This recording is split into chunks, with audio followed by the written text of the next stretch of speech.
उस वक्त सुबह के 7 बज रहे थे। मैं ऑफिस जाने के लिए तैयार हो रहा था। आजकल मैं काफी ज्यादा खुश रहने लगा हूँ। हर चीज मुझे अच्छी महसूस हो रही है और उसकी वजह ये है कि मैं दूसरी शादी कर चुका हूँ। ये शादी मुझे रास आ गई है। मेरा दिल अब बहुत निश्चिंत है और मेरा दिमाग भी सुकून में है। अब मुझे बिल्कुल भी गुस्सा नहीं आता। मैं रश्मि को देख देख कर ही जीता हूँ और उसकी खूबसूरती पर फिदा होता रहता हूँ।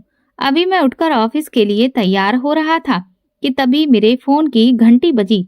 ये मेरे लिए बिल्कुल अनएक्सपेक्टेड था, इसलिए मैंने फौरन से कॉल उठाई। और दूसरी तरफ मुझे जो कुछ भी कहा गया उसे सुनकर तो मुझे ऐसा लगा कि जैसे मैं अगले पल सांस लेना ही भूल जाऊंगा।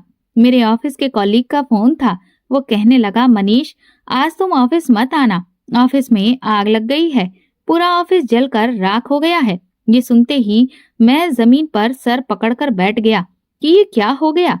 अभी तो मैं बहुत ज्यादा खुश था, लेकिन अब अचानक ये खबर, मुझे कुछ भी समझ में नहीं आ रहा था कि मैं क्या करूं। मेरे कलीग ने मुझे वहां आने से मना किया, लेकिन मैं रश्मि से सब कुछ कहकर घर से बाहर अपना कदम निकाल दिया और बस में सवार होकर अपने ऑफिस की तरफ रवाना हो गया। थोड़ी ही देर में आसपास के माहौल से धुएं और जलने की बदबू महसूस हुई। वहां पहुंचा तो वहां की हालत देखकर मैं गहरे दुख की गहराइयों में गिर गया। मेरी खुशियों को किसी की नजर लग गई थी। कहाँ तो सब कुछ ठीक चल रहा था, लेकिन अब ऐसा लग रहा था जैसे सब खत्म हो गया है। मैं हद से ज्यादा अफसोस के साथ अपने घर वापस आया। रश्मि मेरा ही इंतजार कर रही थी। मुझे देखते ही वो पूछने लगी कि सब ठीक तो है ना, लेकिन मैं उसे क्या बताता कि मेरी किस्मत का सितारा बस थोड़ी ही देर के लिए चमका था और अब वो डूब गया है। लेकिन मैंने उसे कुछ भी नहीं बताया। उसे हौसला दिया और कहा कि बस मामूली सी आग लगी थी, कल मैं ऑफिस जाऊंगा। आज तो वहां थोड़ा बहुत काम होगा, फिर कल से दोबारा ऑफिस चला जाऊंगा। लेकिन अंदर ही अंदर मैं बहुत ज्यादा डरा हुआ था कि आग ने पूरी इमारत को अपने लपेटे में लेकर तबाह कर दिया है। बहुत नुकसान हुआ होगा। इंश्योरेंस के बाद भी लगता है हाथ से नौकरी चली जाएगी। पूरी रात मैं इसी टेंशन में सोया नहीं था और सुबह होते ही मैं तैयार होकर ऑफिस जाने लगा। घर में किसी को भी मैंने कुछ नहीं बताया। चुपचाप नाश्ता किया और नाश्ता करने का मेरा जबकि दिल भी नहीं था। दिल परेशान हो तो फिर किसे खाने का होश होता है। मेरी हालत भी उस वक्त ऐसी ही थी। जैसे ही ऑफिस के पास मैंने कदम रखा तो देखा सारे वर्कर्स परेशान खड़े थे और उनके चेहरे पर 12 बज रहे थे। मैंने आगे बढ़कर अपने मैनेजर से कुछ पूछना चाहा। वो खुद भी काफी परेशान दिखाई दिया और उसने मेरे सर पर एक और बम फोड़ दिया। उसने कहा कि कंपनी बर्बाद हो गई है और आप सब हैं कि दोबारा काम पर आ गए हैं। आप सबका दिमाग तो ठीक है। कंपनी ने अपने तमाम कर्मचारियों को निकाल दिया है, सिर्फ मैनेजर की जॉब बाकी रह गई है, ताकि कहीं और अगर ये बिल्डिंग शिफ्ट कर भी दी जाए तो भी मैनेजर वहां मौजूद रहे। लेकिन आप सबको जब से निकाल दिया गया है, ये सुनकर मेरे पैरों तले से जमीन खिसक गई थी कि ये कैसी मुसीबत मेरे गले पड़ गई थी। अभी तो जिंदगी मैंने जीना ही शुरू किया था और अभी एक नया तूफान खड़ा हो गया था। न जाने अब आगे मेरी जिंदगी का क्या होगा। रश्मि को तो अभी मैंने कुछ दिनों पहले ही ये खुशखबरी दी थी कि मेरी बहुत अच्छी जॉब लगी है, अब हमारे दिन बदल जाएंगे। लेकिन अब ये क्या, ये तो सब कुछ बर्बाद हो गया था। मैं बहुत ही मरे मरे कदमों के साथ घर पहुंचा और घर जाकर जो नजारा मुझे देखने को मिला वो मेरे लिए और भी ज्यादा शॉकिंग था। मैं अपनी जिंदगी में कभी सोच भी नहीं सकता था कि ये मंजर मुझे देखने को मिलेगा। मेरी दूसरी बीवी रश्मि बहुत बुरी तरह से रो रही थी और मेरे पूछने पर उसने जो कुछ बताया उसे सुनकर मेरा सर चकराने लगा। मैंने दोनों हाथों से अपना सर पकड़ लिया और सोचने लगा कि आखिर ऐसी कौन सी गलती हो गई है मुझसे जो मुझे ऐसी सजा मिल रही है कि हर एक कदम के साथ एक नई मुश्किल आकर खड़ी हो जाती है। मैं अभी ये सोच रहा था कि तभी मेरे दिमाग में अचानक धमाका हुआ और मुझे एक इंसान का ख्याल आया। लेकिन अब बहुत देर हो चुकी थी। मैं पहले ही बहुत दुखी था, लेकिन घर आकर जो मंजर देखा वो मैं कभी सोच नहीं सकता था। मेरी माँ और मेरी पत्नी एक दूसरे से बुरी तरह से लड़ रही थीं और एक दूसरे के ऊपर इल्जाम लगा रही थी। मैं वैसे ही जहनी तौर पर बहुत थका हुआ था और उनको इस हालत में देखा तो फिर और भी ज्यादा परेशान हो गया। मैं आगे बढ़कर दोनों को अलग किया और शांत कराया, लेकिन उन पर तो जैसे कोई असर ही नहीं हुआ। वो लड़ाई में एक दूसरे से इस तरह से आगे बढ़ती चली जा रही थी जैसे कि ये कोई बहुत बड़ा मुकाबला हो। यहाँ तक कि मैं चीख कर उन दोनों को चुप रहने के लिए कहा और फिर उन्होंने ये खबर सुना दी कि आप दोनों की लड़ाई का ही असर है कि मेरी नौकरी चली गई है। माँ तो ये सुनकर सदमे में आ गई कि घर का सारा खर्चा मेरे हाथ में ही था। लेकिन मेरी बीवी तो चौंक गई और उसने कहा कि ये आप क्या कह रहे हैं? अब हम अपने दिन कैसे गुजारेंगे? कैसे मेरे खर्चे पूरे करेंगे? मैं आपसे शादी इसलिए तो नहीं की थी। ये कहकर वो बुरी तरह से रोने लगी और मैं उसके रवैये पर हैरान रह गया कि कल तक वो मेरी नजर उतारते नहीं थक रही थी और आज जब मेरी नौकरी चली गई तो उसका रवैया बिल्कुल ही बदलने लग गया था। क्या पत्नियां ऐसी ही होती हैं या फिर वैसी जिस इंसान का ख्याल मेरे मन में बार बार आ रहा था? मुझे अब ये सब बर्दाश्त नहीं हो रहा था, इसलिए मैं अपने कमरे में चला गया। थोड़ी देर के बाद माँ आई और उन्होंने मुझे तसल्ली दी और कहा कि अगर आस्था होती तो वो तुम्हारा ऐसी मुश्किल घड़ी में भरपूर साथ देती। लेकिन ये रश्मि है, याद रखो, ये तुम्हें एक दिन छोड़कर चली जाएगी। आज उसने जिस तरह से मेरे सामने जबान चलाई है, कल को ये तुम्हारे सामने भी चलाएगी और तुम्हारी कोई भी अहमियत बाकी नहीं रहेगी। खूबसूरती की वजह से तुम मुझसे शादी करके उसे घर में ले आए तो हो, लेकिन ये शादी ज्यादा दिन तक चलने नहीं वाली। अपनी माँ की ये बात सुनकर मैं तो दहल सा गया था, लेकिन मैंने उनसे सिर्फ इतना ही कहा कि अब आप अपना रवैया ठीक कर लीजिए। आस्था के साथ वैसे भी आपका रवैया कौन सा अच्छा था। मेरी माँ ने मेरी तरफ गुस्से वाली निगाहों से देखा और उठकर चली गई। यानी ये तय था कि दुख के इन पलों में कोई भी मेरे साथ नहीं होगा। या सब लोग बस अच्छे वक्त के लिए ही मौजूद थे? ये ख्याल आते ही मेरे दिल में तूफान उठने लगा, लेकिन मैंने उसे काबू कर लिया और तुरंत ही भगवान के आगे बैठकर प्रार्थना करने लगा। जैसे ही आंखें बंद करके ऊपर वाले से प्रार्थना करने लगा तो मेरे मन में आस्था का चेहरा न जाने कहां से आ गया। वो काफी दुखी नजर आ रही थी। तब मुझे ख्याल आया कि मैं तो पूरे 1 महीने से ना तो उसके पास गया हूँ और ना उसका हाल चाल पूछा है। मुझे तुरंत ऐसा महसूस हुआ कि मुझे उसके पास जाना चाहिए। क्या मैं इतना कठोर हो गया था? मेरे मन में बार बार ये ख्याल आता और फिर मुझे एहसास हुआ कि अब मुझसे देर नहीं करनी चाहिए। आखिर वो मेरी पहली पत्नी रही थी और अभी तक मेरा उससे तलाक हो नहीं पाया है।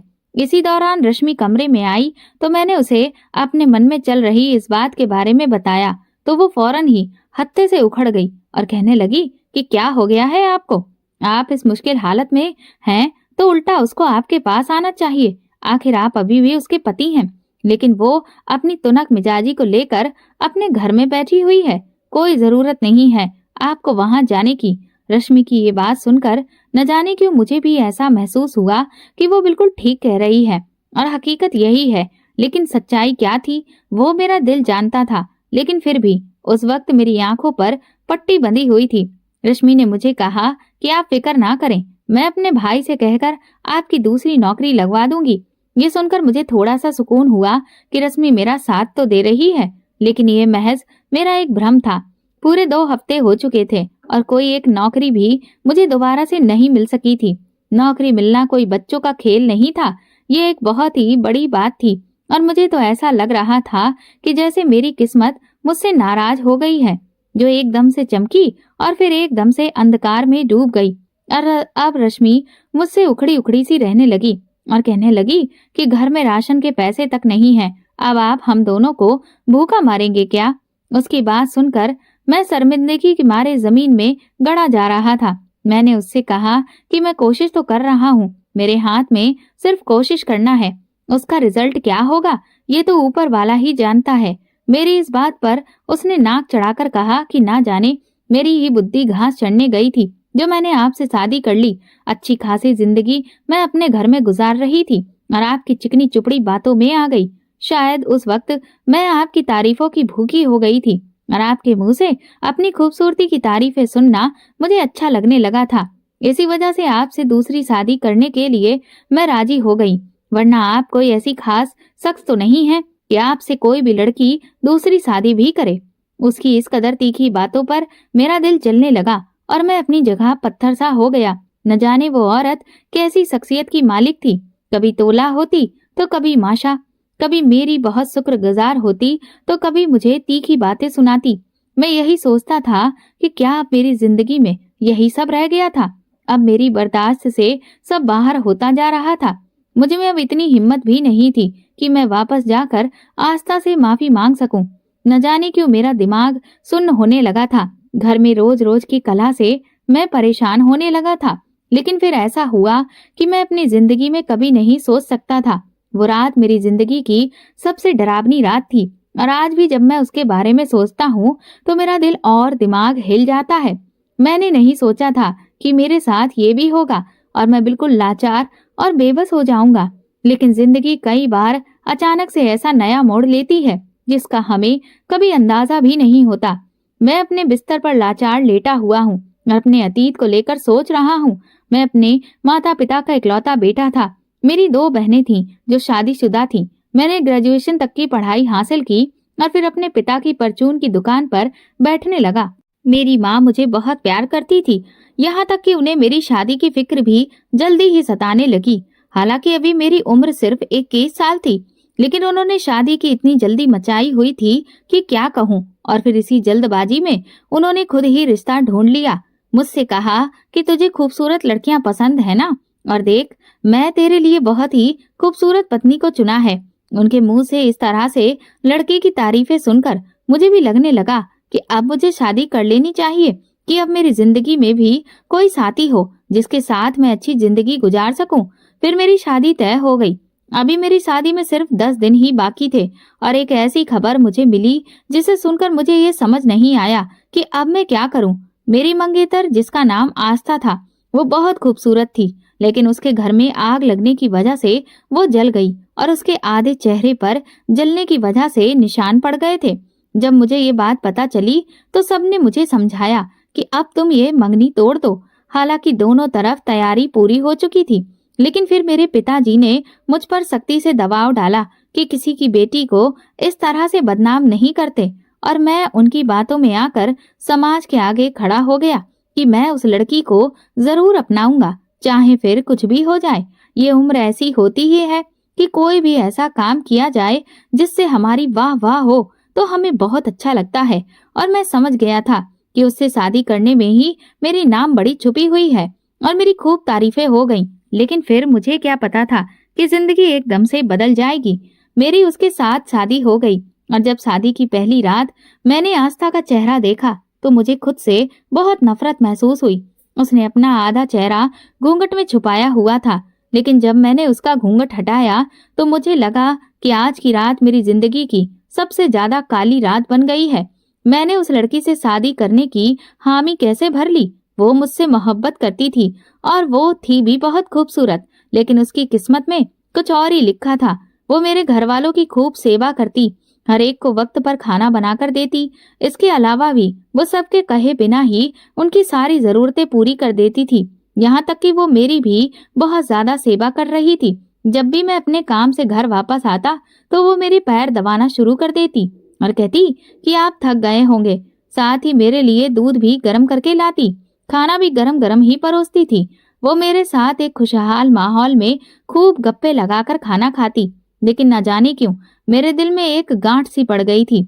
मेरे सब जगह वाह वाह तो हो गई थी, लेकिन मेरी जिंदगी से सुकून खत्म हो गया था।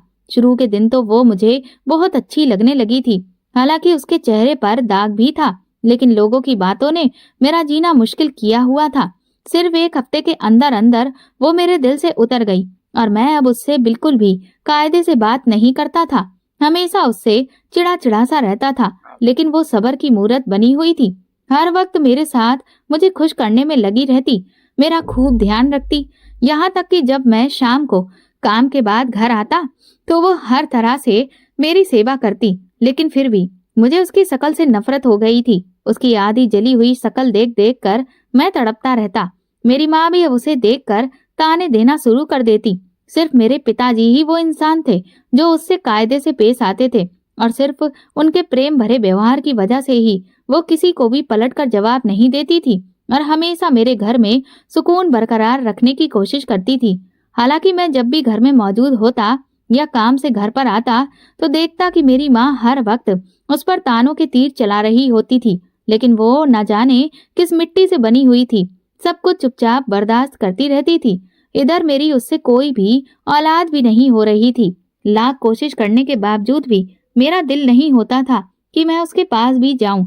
अंदर ही अंदर मुझे एक डर भी सता रहा था कि कहीं मेरी औलाद अगर उसके जैसी ही पैदा हो गई तो फिर मैं कहाँ जाऊंगा। अभी तक तो सब कुछ मेरे ही पक्ष में जा रहा था और औलाद होने का कोई भी चांस दिखाई नहीं देता था। एक दिन आस्था से एक मामूली सी गलती हो गई और बस उस जरा सी गलती की सजा मैंने उसे इतनी बड़ी दी कि वो टूट कर बिखर गई। मैं तो पहले ही दिल में उससे नफरत करता था और बार बार उसके आधे जले चेहरे को लेकर उसे ताने देता था, लेकिन कभी भी उससे उस दिन की तरह बात नहीं की थी। उस दिन वो मेरे कपड़े प्रेस कर रही थी और मेरी सबसे पसंदीदा शर्ट पर जैसे ही उसने प्रेस की नोक रखी तो वो जल गई। अब वो थर थर कांपने लगी क्योंकि इससे पहले उसने ऐसी गलती कभी नहीं की थी। मैंने ये सब कुछ अपनी आंखों से देख लिया। मैं तुरंत ही आगे बढ़ा और प्रेस उठाकर उसके हाथ पर रख दी जो हद से ज्यादा गर्म थी। प्रेस ने उसकी चमड़ी उधेड़ कर रख दी, लेकिन उस नेक औरत ने एक शब्द भी अपने मुंह से नहीं निकाला और चुपचाप सारा दुख बर्दाश्त करके फौरन ही वो बाथरूम की तरफ चली गई और खुद ही कहने लगी, पानी डाल लूंगी तो आराम मिल जाएगा। रात को जब मेरे पिताजी घर वापस आए और आस्था ने जब पिताजी को चाय पेश की तो उन्हें उसका हाथ देखकर बहुत दुख हुआ। उन्होंने तुरंत ही मुझे अपने पास बुलाया और पूछा तो मैंने साफ इनकार कर दिया कि मुझे नहीं मालूम उसका हाथ कैसे जला था। लेकिन जब उन्हें सच्चाई का पता चला तो वो बहुत ज्यादा गुस्से में आ गए, यहाँ तक कि उन्होंने मुझ पर हाथ भी उठा दिया। बस यहीं से वो हमेशा हमेशा के लिए मेरे दिल से उतर गई और मैंने उसे अपनी जिंदगी से निकालने का फैसला कर लिया। लेकिन यहाँ भी मैंने उसकी न सिर्फ चेहरे का बहाना इस्तेमाल किया बल्कि ये भी शोर मचाना शुरू कर दिया कि 2 साल हो गए हैं शादी को और अभी तक हमारी कोई औलाद नहीं हुई है, इसीलिए अब मैं इसे तलाक देकर दूसरी शादी करूंगा। मेरे पिताजी ने जब ये सुना तो मुझे साफ साफ कह दिया कि मेरे होते हुए ऐसा नहीं हो सकता और ये तुम किस तरह की बातें कर रहे हो। शादी को अभी सिर्फ 2 साल ही हुए हैं। लेकिन मैं चुप रहने वाला नहीं था और फिर कुछ समय के बाद मेरे पिताजी का देहांत हो गया। इसके बाद तो उसका सबसे बड़ा हिमायती इस घर से विदा हो गया था। अब तो मुझे खुली छूट मिल गई थी कि मैं उसके साथ जो चाहे व्यवहार करूं, जो चाहे सुलूक करूं। पिताजी की 13वीं के बाद मैंने ये ऐलान कर दिया कि अब मैं दूसरी शादी करूंगा। मेरी माँ भी मेरे इस फैसले में पूरी तरह से मेरे साथ खड़ी थी और उन्होंने भी आस्था से साफ कह दिया कि अब तुम हमारी जिंदगी से निकल जाओ और अपने घर वापस चली जाओ और अपने मायके वालों के साथ जाकर जिंदगी गुजारो। मेरी माँ उसे ताने देकर कहने लगी कि वो तो भगवान का शुक्र मनाओ कि तुम्हें ऐसा परिवार मिला था जहाँ तुम्हें 2 वक्त की रोटी मिल रही थी और कोई कुछ भी नहीं कह रहा था। बस इसके बदले में तुम्हें थोड़ा सा काम करना पड़ रहा था। ये सारी बातें सुनने के बाद मैंने पहली बार देखा था कि उसका चेहरा पीला पड़ने लगा था। शायद हमारी बातों का उस पर असर था, लेकिन फिर भी अभी भी उसके चेहरे पर सब्र मौजूद था और इसी सब्र ने हमारी जिंदगी में आग लगा दी। मैंने अपनी माँ को मेरे लिए दूसरी लड़की ढूंढने के मिशन पर लगा दिया और ठीक 2 हफ्ते के बाद मैंने उन्हें खुद बता दिया कि मैं अपने ऑफिस की लड़की रश्मि से शादी करूंगा जो बहुत ज्यादा खूबसूरत है और वो ये जानने के बावजूद भी कि मैं शादीशुदा हूँ मुझसे शादी करने के लिए तैयार हो गई है। ये खबर सुनते ही आस्था पहली बार मेरे विरोध में सामने आकर खड़ी हो गई और कहने लगी कि आप मेरे साथ ऐसा नहीं कर सकते। मैं आपकी पत्नी हूँ और मेरी इजाजत के बगैर और तलाक के बिना ऐसा नहीं हो सकता। तब मैंने आगे बढ़कर उसके गाल पर 2-3 थप्पड़ लगा दिए और कहा कि ये मेरी जिंदगी है, मेरा फैसला है। मेरी जिंदगी के फैसले करने वाली तुम कौन होती हो? उसके बाद से वो कभी मेरे सामने खड़ी ना हुई, पर ना कभी मुंह से कोई शब्द निकला। बस जैसा कहता वैसा करती चली जाती। कभी कभी तो मैं उसके सब्र पर दंग रह जाता। सच तो ये है कि इंसान किसी भी हाल में खुश नहीं रहता। मेरे साथ भी यही मामला था। मैंने इधर कोर्ट में तलाक की अर्जी दे दी थी, लेकिन तलाक मिलने में अभी काफी वक्त था, पर मुझे इंतजार नहीं हो रहा था और मैंने सोचा कि आस्था भला मेरा क्या बिगाड़ लेगी। इसीलिए मैंने रश्मि से शादी कर ली और उसे घर ले आया। वो बहुत ज्यादा खूबसूरत थी। मेरे साथ उसकी जोड़ी बनकर बहुत अच्छी लग रही थी। यहाँ तक कि मैं अब अपने खानदान का बहुत बेहतरीन लड़का बन गया था, क्योंकि मेरे नसीब में रश्मि लिख दी गई थी। रश्मि को भी इस बात से कोई दिक्कत नहीं थी कि अभी तक मेरा तलाक हो नहीं पाया है, और वैसे भी उसे मेरी बातों से पता चल गया था कि आस्था एक धैर्यवान लड़की है जो कभी भी उसके अधिकार पर अपना हक जमाने की हिम्मत नहीं दिखा सकती है। लेकिन जल्दी ही फिर रश्मि का सबर जवाब दे गया और उसने मुझे साफ साफ कह दिया कि अब आस्था का इस घर में आना जाना बंद हो जाना चाहिए और तुम उससे जल्द से जल्द तलाक ले लो। लेकिन ये सुनकर तो आस्था मेरे कदमों में गिर गई और कहने लगी कि आप प्लीज हो सके तो मुझे तलाक मत दीजिए, मैं अपने मायके में नहीं रह पाऊंगी, मेरा इस दुनिया में कोई भी नहीं है। उसके पिताजी का भी अब देहांत हो चुका था और उसकी माँ तो पहले ही भगवान को प्यारी हो गई थी। उसकी बात सुनकर न जाने क्यों मेरे दिल में थोड़ा सा रहम जाग गया, इसलिए मैंने उससे कहा कि ठीक है, मैं तुम्हें तलाक नहीं दे रहा, लेकिन क्या इस घर में तुम दोनों एक साथ रह सकती हो? इस बात पर रश्मि बुरी तरह से गुस्सा होने लगी, इसलिए मैंने फैसला किया कि मैं आस्था को किराए का मकान लेकर दे दूंगा और उससे कहा कि तुम उसमें रहो और जैसी जिंदगी गुजारना चाहती हो गुजारो, मैं कभी कभी तुमसे मिलने आ जाया करूंगा। उस दिन उसने जिन नजरों से मुझे देखा था वो नजरें मुझे आज भी याद हैं। मैं और रश्मि हॉल में बैठे एक दूसरे के साथ खूब हंसी मजाक कर रहे थे और गप्पे लगाकर हंस रहे थे।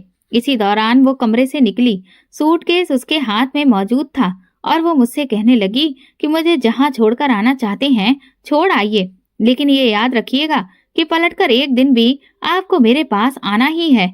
उसकी बात सुनकर मैं और रश्मि ने एक दूसरे की तरफ देखा और मजाक उड़ाने वाले अंदाज में हंसने लगे। मैंने उसे तंजिया अंदाज में कहा कि मैं भला तुम्हारे पास क्यों आऊंगा, तुम्हारे पास है ही क्या, तुम्हारा आधा चेहरा जला हुआ है, तुम्हारे पास दौलत नाम की कोई चीज नहीं है और खूबसूरती तो तुम्हें छूकर भी नहीं गुजरी है। रश्मि की मौजूदगी में मैंने जब उसे इतनी बातें सुनाई तब पहली बार जिंदगी में मैंने उसकी आंखों में आंसू देखे थे। उसने कुछ भी नहीं कहा और बाहर कदम बढ़ा दिए। मैंने रश्मि से कहा कि मैं इसे ठिकाने लगाकर आता हूँ, तुम बस मेरा इंतजार करो, आज रात हम बाहर डिनर पर जाएंगे। मैं बाहर आ गया और किराए का जो मकान मैंने आस्था के रहने के लिए लिया था उसे वहां छोड़ आया और मैंने उसे पलटकर देखा भी नहीं था। उसने मुझसे कोई बात नहीं की। उसे वहां पर पहुंचकर मुझे ऐसा लगा कि मैं तो कोई बहुत बड़ा कारनामा अंजाम दे दिया हो और मेरे कंधों से बोझ उतर गया हो। मैं खुद पर बहुत गर्व महसूस कर रहा था क्योंकि अब मुझे तलाक लेने का झंझट भी नहीं करना पड़ा था और मुझे एक खूबसूरत बीवी भी मिल गई थी। मुझे इस बात का भी अब कोई डर नहीं था कि कानून दो पत्नियों को रखना गलत मानता है, क्योंकि मुझे अच्छे से पता था कि भला मेरी शिकायत कौन करेगा। आस्था में तो इतनी हिम्मत ही नहीं है कि वो ऐसा कुछ भी करे, इसीलिए मैं बिल्कुल बेफिक्र था। अब मेरी जिंदगी पहले से भी ज्यादा खूबसूरत हो गई थी। मुझे आस्था की कोई फिक्र नहीं थी। रश्मि के साथ मेरी जिंदगी खूबसूरती के दिन शुरू हो गए थे। फिर तो मैं अपने आप को कोसने भी लगा था कि मैंने ये कदम पहले क्यों नहीं उठाया, क्यों 2 साल तक मैं उसके साथ अपना समय बर्बाद करता रहा। लेकिन जल्द ही मुझे कुदरत बताने वाली थी कि क्या सही था और क्या गलत। मैंने किस पर जुल्म किया था और किसका साथ देकर गलत किया। शादी के 15 दिन सुकून से गुजर गए। मेरी बहुत अच्छी नौकरी लग गई और मैं रश्मि को खूब ऐसो आराम देने लगा। लेकिन जल्दी मेरी ये खुशी झाग बनकर बैठ गई जब मुझे पता चला कि ऑफिस में आग लगने की वजह से मेरी नौकरी चली गई। इधर रश्मि ने साफ साफ कह दिया कि आप जल्द से जल्द कोई दूसरी नौकरी ढूंढ लें, वरना मैं आपके साथ गुजारा नहीं कर सकती। मेरे बहुत सारे खर्चे आपको झेलने ही पड़ेंगे। वो खूबसूरत थी तो उसके खर्चे भी बहुत ज्यादा थे। वो अपनी खूबसूरती का बहुत ख्याल रखती थी और उस पर बहुत पैसे भी खर्च करती थी। मैंने उसे यकीन दिलाया कि मैं अपनी पूरी कोशिश कर रहा हूँ, लेकिन मैं अंदर ही अंदर बहुत ज्यादा उदास हो गया। ऐसे वक्त में मुझे आस्था की याद नहीं आई, लेकिन जब मेरी माँ ने मुझसे कहा कि घर के खर्चे के लिए पैसे खत्म हो गए हैं, तब मैं तुरंत ही आस्था के पास गया और उसे अपनी सारी हालत के बारे में बताया। उसे तो यही सोचकर सुकून मिल गया था कि मुश्किल वक्त में ही सही मैं कम से कम उसे याद तो किया। लेकिन वो ये नहीं जानती थी कि मैं तो एक बेइंतहा खुदगर्ज इंसान हूँ और सिर्फ अपने मतलब के वक्त में ही उसको याद करता हूँ। उसने मुझे अपनी जमा पूंजी में से कुछ पैसे दिए और कहा कि घर में खत्म होने वाले राशन में ये कुछ मदद करेगा। मुझे खुशी होगी कि मैं आपके कुछ काम आ सकी। उस वक्त मुझ पर उदासी छाई हुई थी, इसीलिए मैंने उसको थैंक यू बोला और उसके साथ अच्छा सा दिन गुजार कर घर आ गया। घर आया तो रश्मि ने मुझसे पूछताछ शुरू कर दी और चीखने चिल्लाने लगी। कहने लगी कि आप आस्था के पास से होकर आए हैं ना, यानी आप अभी भी अपने दिल में उसके लिए नरमी रखते हैं। मैं उसे बिल्कुल बर्दाश्त नहीं कर सकती। अब आप उसे तलाक दे दें। उसकी बात सुनकर मैंने उससे कहा कि मैं उससे पैसे लेने गया था। उसने तुम्हारी तरह मुझे दुत्कारा नहीं, बल्कि पैसे पकड़ाए और कहा कि जब भी जरूरत हो मुझसे पैसे ले लीजिएगा। मेरी बात सुनकर रश्मि ठिठक गई और कहने लगी कि उसके पास पैसे कहाँ से आए? आपने पूछा नहीं? वो तो सारा दिन अकेली रहती है, भगवान जाने क्या करती है। वैसे कहाँ से आए आखिर उसके पास ये पैसे? रश्मि ने मेरे दिमाग में ये शक डाल दिया तो मैं फौरन ही बौखला गया और कहने लगा कि तुम अपनी जुबान संभाल कर बात करो। मैंने 2 साल उसके साथ गुजारे हैं। वो हरगिज ऐसी लड़की नहीं है, लेकिन मैं ये नहीं जानता था कि रश्मि का ये तीर पहली बार में ही मेरे दिल में जाकर लग गया है और वो आगे जाकर अपना शिकार कर देगा। भगवान का नाम लेकर जैसे तैसे मुझे नौकरी मिल गई, लेकिन सैलरी इतनी कम थी कि रश्मि के ताने अब शुरू हो गए थे, जो कि खत्म होने का नाम ही नहीं लेते थे। वो बार बार मुझसे यही कहती थी कि मेरे खर्चे पूरे नहीं होते। मुझे अपना हाथ तंग रखने की आदत नहीं है। मेरा हाथ हद से ज्यादा खुला था, अब अपने तंग कर दिया है। जब मैं उसे समझाता कि आस्था से कुछ सबक सीखो और मुश्किल वक्त में अपना समय कैसे काटा जाता है ये सीखो, तो वो कुछ नहीं समझती। मुझे कभी कभी लगता कि मैंने रश्मि से शादी करके गलती कर ली है, लेकिन अपने इस गिल्ट को मैं छुपाना सीख गया था और खुद को शर्मिंदा नहीं करना चाहता था। दिन इसी तरह से गुजरने लगे।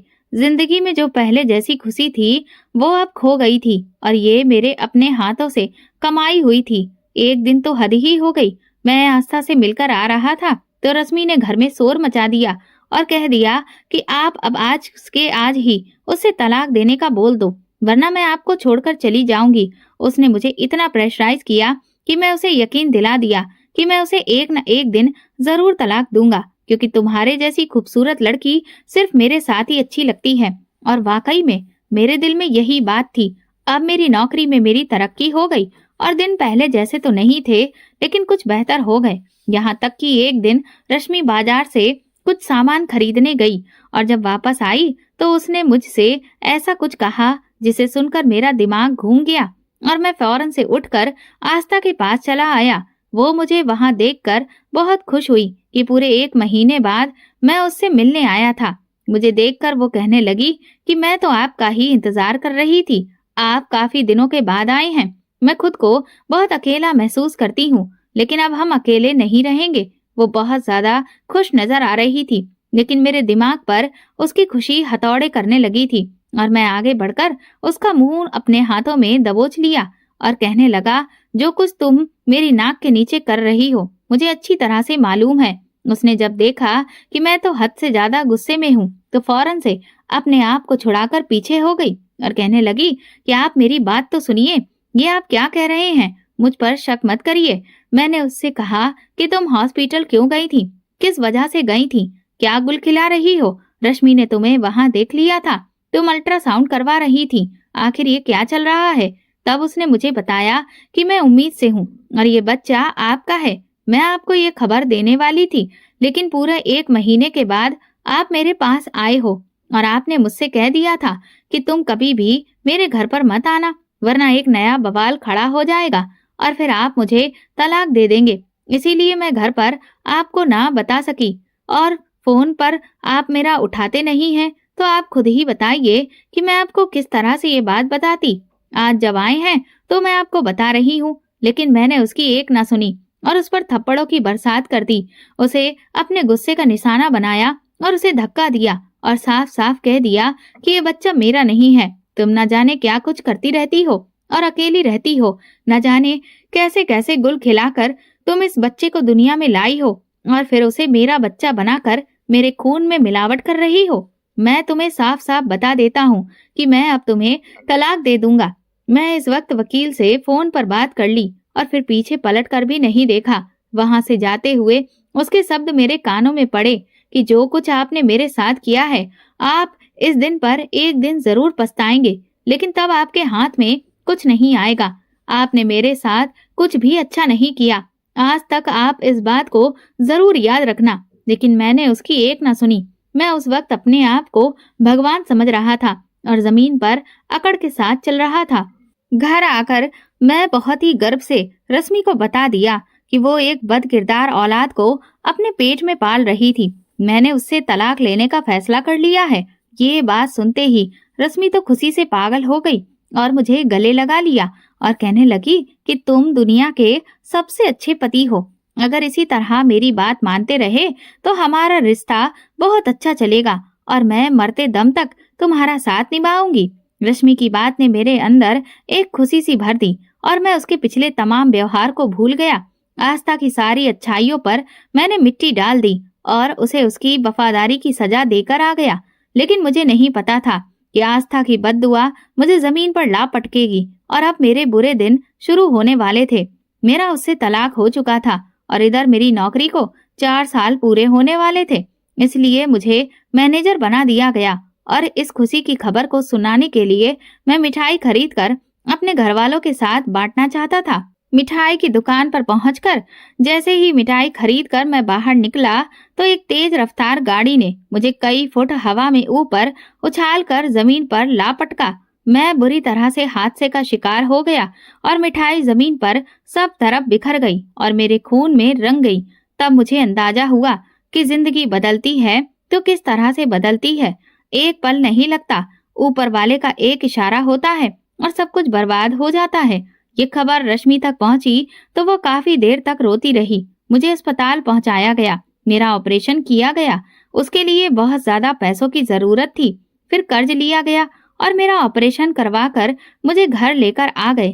मेरी माँ बहुत ज्यादा रो रही थी और परेशान थी और बार बार मेरा ख्याल रखने की कोशिश करती। लेकिन जो सच्चाई थी वो यही थी कि मैं हमेशा हमेशा के लिए अपने पैरों से अपंग होकर अब दूसरों पर निर्भर हो गया था और चलने फिरने के काबिल नहीं बचा था। डॉक्टर ने कोई उम्मीद नहीं दिलाई थी और कहा था कि ये हमेशा अब वैसे ही रहेंगे, इनके ठीक होने के कोई चांस नहीं है। ऑपरेशन करके भी हमने देख लिया है लेकिन कोई फायदा नहीं हुआ। दोबारा ऑपरेशन करवाना सिर्फ पैसों की बर्बादी ही होगी। बेहतर है अब आप इन्हें घर ले जाएं। अब इन्हें अपनी जिंदगी में इस चीज की आदत डाल लेनी चाहिए और व्हील चेयर पर ही इन्हें अब अपनी सारी जिंदगी गुजारनी होगी। ये सुनकर मुझे लगा कि मुझे किसी ने 7वें आसमान पर पहुंचाकर एकदम से धक्का दे दिया हो और मैं जमीन पर टूटकर बिखर गया हूँ। शुरू में तो रश्मि का रवैया मेरे साथ बहुत ज्यादा अच्छा था। वो मेरा ख्याल रखती थी, आंसू बहाती थी। लेकिन एक लाचार इंसान के साथ कोई कब तक हमदर्दी जाहिर करता है, चाहे वो उसकी सगी बहन, सगा भाई या फिर पत्नी ही क्यों ना हो। औलाद तो बहुत दूर की बात है, सब लोग साथ छोड़ जाते हैं। मेरी माँ मेरा अभी तक ख्याल रख रही थी लेकिन वो भी बूढ़ी हो चुकी थी और वो भी थक जाती थी तो रश्मि मेरा ख्याल रखती। आखिर बिस्तर पर पड़े पड़े मुझे 3-4 महीने गुजर गए थे और इन 3-4 महीनों में रश्मि का सब्र जवाब दे गया। एक बार मैं सोया हुआ था कि अचानक मेरी आंख खुली। रश्मि मेरे पास ही बैठी फोन पर किसी से बातें कर रही थी और कह रही थी कि अब इस आदमी से पीछा छुड़ाना जरूरी हो गया है। ये तो हर वक्त बिस्तर पर पड़ा रहता है, जरा भी कोशिश नहीं करता। यहाँ तक कि इसके गंदे कपड़े भी मुझे धोने पड़ते हैं। इतने बड़े आदमी को वॉशरूम लेकर जाना एक बहुत बड़ी मुसीबत है। इसलिए मैं अब इससे तलाक ले लूंगी। और मैं तुम्हें एक बात और बताना चाहती हूँ कि मैं माँ बनने वाली हूँ और मेरे पेट में पलने वाला ये बच्चा तुम्हारा है। जाहिर है ये मेरे पति का तो नहीं हो सकता, वो तो लाचार हो गया है, इस काबिल ही नहीं है कि मुझे औलाद की खुशी दे सके। इसलिए मैं कल ही तलाक का केस दायर कर दूंगी। वैसे भी एक लाचार इंसान के साथ कोई कितने समय तक अपना वक्त गुजार सकता है। उसकी बात सुनकर मुझे ऐसा लगा जैसे मेरे पूरे शरीर पर किसी ने छुरियां चला दी हों और उसे बुरी तरह से जख्मी कर दिया हो। क्या कोई इस कदर कठोर दिल भी हो सकता है? वो मेरे सामने ही बैठकर मेरे ही घर में मेरे खिलाफ बातें कर रही थी और ये कह रही थी कि मैं इससे तलाक ले लूंगी। अब मेरा इसके साथ गुजारा मुश्किल है। मैंने उस वक्त सोने की पूरी एक्टिंग की और मैं कुछ भी नहीं कर सका, सिर्फ बेबसी का पुतला बनकर रह गया। उसने जैसा कहा था वैसा करके दिखाया। उसने तलाक के लिए केस दायर कर दिया और फैसला कुछ ही दिनों में उसके हक में आ गया और फिर वो मुझे बिना कुछ कहे, बिना अपना सामान लेकर घर से चली गई। उसने अपने साथ वो सारा सोना भी बांध लिया जो मैंने अब तक उसे गिफ्ट के तौर पर दिया था। उसने मेरे या मेरी बूढ़ी माँ के लिए पीछे कुछ भी नहीं छोड़ा। अब हम दोनों एक दूसरे के रहमो करम पर थे। मेरी माँ की कमर भी झुक गई थी, वो भी चलने फिरने से तकरीबन लाचार थी, और मैं तो बिल्कुल ही बेबस और अपंग सा था। उसने जाते जाते हम पर इतना एहसान किया कि हम दोनों के लिए एक नर्स का इंतजाम किया, और कहने लगी कि इसके पैसे मैं कभी कभी चुका दिया करूंगी, और तुम्हारे नाम पर एक अकाउंट खोल दिया है, इसमें थोड़े बहुत पैसे जमा करवा दूंगी, घर का खर्च चलता रहेगा। इतना एहसान तो मैं तुम पर कर ही सकती हूँ। मुझे उसकी भीख मिलते ही ऐसा लगा जैसे किसी ने मेरे अंदर आग सी लगा दी हो, लेकिन मैं बिस्तर पर पड़ा बेबस मजबूर था। मैं कुछ नहीं कर सका। इस दौरान जिसकी याद मुझे सबसे पहले आई वो आस्था थी। मुझे पता चल गया था कि मेरे साथ ये सब कुछ क्यों हुआ है, क्योंकि मैंने एक नेक लड़की के साथ बहुत बुरा किया था। उसे उस वक्त तलाक दिया जब उसे मेरी सबसे ज्यादा जरूरत थी, जब वो मेरी ही औलाद को जन्म देने वाली थी। लेकिन मैंने उस वक्त रश्मि की बातों को सच मानकर हमेशा हमेशा के लिए उसे छोड़ दिया। मैं अब तक जो कुछ भी आस्था के साथ किया था, रश्मि ने मुझे वही सब वापस लौटाया था। इंसान जो बोता है वही काटता है। आज मेरा डॉक्टर के पास चेकअप था, और मेरा मेल नर्स मुझे डॉक्टर के पास ले गया। वहाँ चेकअप के दौरान ही मुझे खूबसूरत सी लड़की दिखाई दी थी, जो बिल्कुल आस्था जैसी थी। मैंने ये जानने के लिए कि क्या ये वाकई आस्था है, हल्की सी आवाज में आस्था पुकारा, तो उसने पलट कर देखा। तब मेरे शक को मजबूती मिल गई कि हाँ, ये आस्था ही है, जिसके हाथ में एक बहुत ही खूबसूरत सा बेटा था, जो बिल्कुल मेरी ही शक्ल के जैसा था। वो ना हो, ये मेरा ही बेटा हो सकता है। मेरे दिल में ये ख्याल आया, और मैंने मेल नर्स से कहा कि वो इस लड़की को मेरे पास बुला दे। उसने जाकर उससे बात की, और उसने मुड़कर मुझे देखा और हैरत के साथ मुझे देखने लग गई। वो छोटे छोटे कदम उठाती मेरे पास आई। मैं कुछ भी ना कह सका, बस शर्मिंदगी से नजरें झुका ली और दोनों हाथ जोड़ लिए। मैंने उसे कहा कि तुमने ठीक कहा था, मैं जिंदगी में एक बार तुमसे जरूर मिलूंगा, और उस वक्त सिर्फ पछतावा ही पछतावा होगा। आज ये बात सच साबित हो गई। उसके चेहरे पर अभी भी वो निशान था, लेकिन वो काफी हद तक बहुत हल्का हो चुका था, और वो पहले से ज्यादा खूबसूरत नजर आ रही थी। यानी वो निशान उसकी खूबसूरती पर कोई भी रुकावट नहीं डाल रहा था। उसने मुझसे कहा कि तुमने वही काटा है जो तुमने बोया है। मैंने तुमसे हर मुमकिन हद तक अपना रिश्ता निभाने की कोशिश की थी, लेकिन तुमने सब कुछ अपने हाथों से बर्बाद कर दिया। अब कहाँ है तुम्हारी वो बीवी? उसने मुझसे जब ये सवाल किया तो मेरे पास कोई जवाब नहीं था, सिर्फ आंसू थे। वो मुड़कर जाने लगी तो मैंने पूछा कि क्या ये मेरा बेटा है? उसने मेरी तरफ देखा और इनकार में सर हिलाया और कहा कि जब तुमने मुझे तलाक दे दिया तो उस वजह से मुझे बहुत गहरा सदमा लगा था, जिससे मेरे बच्चे ने मेरे पेट के अंदर ही दम तोड़ दिया था। ये मेरी दूसरी शादी से होने वाला बच्चा है। अब कभी भी मुझे इस तरह से आवाज मत देना। मैं अपने पति के साथ बहुत खुश हूँ। मेरे भगवान ने मुझे धैर्य का फल दिया है। मैं जहाँ कहीं भी हूँ खुश हूँ, और तुम्हें भी दुआ देती हूँ कि जल्द ही तुम्हारी सारी मुश्किलें भी खत्म हो जाएं। ये कहकर वो पलट गई और मैं उसे खुद से दूर जाते देखता रह गया। जिंदगी किस कदर एक पल में बदल जाती है, और इंसान को उसका अंजाम इस दुनिया में ही दिखा देती है। ये मेरे साथ भी हुआ था। मैं अपने अंजाम के साथ व्हील चेयर पर उसे जाते देख रहा था और सोचने लगा कि जौहरी को ही सोने की असली पहचान होती है।